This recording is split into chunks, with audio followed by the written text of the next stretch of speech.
u meni hayotimdan chiqib ketgandan keyin men qaytib bunaqa hech kimni seva olmayman. Unga bergan mehrimni hech kimga bera olmayman. Menga u berganchalik mehr boshqa inson bera olmaydi deb o'ylardim. Aslida Xudo menga umuman boshqa insonni tayyorlab qo'ygan ekan. Men kimdir uchun yig'lagan ekanman bu hayotda-da.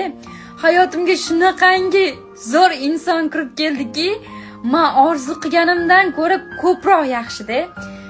Avval yaxshi ko'rgan insonimni umuman eslamay qo'ydim. Ishonasizlarmi? Umuman ismini ham eslamay qo'ydim. Kutinglar. Sizlar xohlagan inson kechikishi mumkin, lekin albatta keladi, ishoninglar, albatta eng zo'ri, eng sizlarga loyiqi bo'lib keladi. Sizlar o'zingizlar yaxshi, qalbingizlar toza bo'lsa bo'ldi. Men juda ham xursandman, ishoninglar.